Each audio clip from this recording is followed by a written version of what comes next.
C'est une réunion de démarrage du processus parlementaire. Je suis très content d'abord du niveau de participation.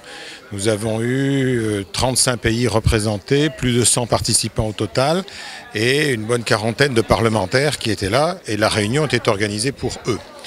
Bien entendu, on n'en est qu'au début et par la suite, il nous faudra mobiliser bien plus fortement les parlementaires de tout pays pour que le processus ait une crédibilité et que les débats et la recherche des solutions politiques qu'ils ont appelées de leur vœu puissent être faites.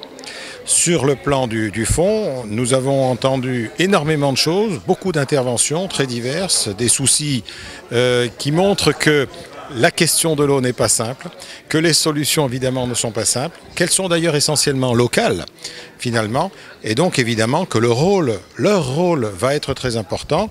Ainsi d'ailleurs, on l'a souligné dès le matin avec l'intervention de M. Whitmore, que celui des autorités locales et régionales. Tout le monde s'est félicité à plusieurs reprises du fait que les Nations Unies l'an dernier ont reconnu le droit à l'eau. Mais bien entendu, c'est une incitation à ce que les législations nationales et les réglementations nationales se développent, se mettent en œuvre. Et donc c'est leur rôle à eux maintenant de les définir, de les faire voter et ensuite de les mettre en œuvre.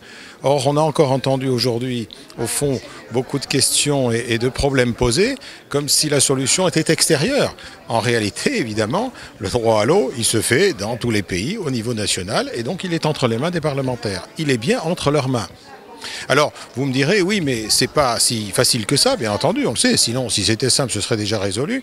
D'où la nécessité de les aider par notamment les échanges d'expériences, les références, et c'est tout l'objet de ce qu'on a évoqué à plusieurs reprises, ce fameux helpdesk, ce bureau d'assistance, qui est un réseau en fait d'informations, d'échanges d'expériences, de débats, qui sera à leur disposition pour pouvoir concrétiser, je dirais, la définition de ces législations nationales.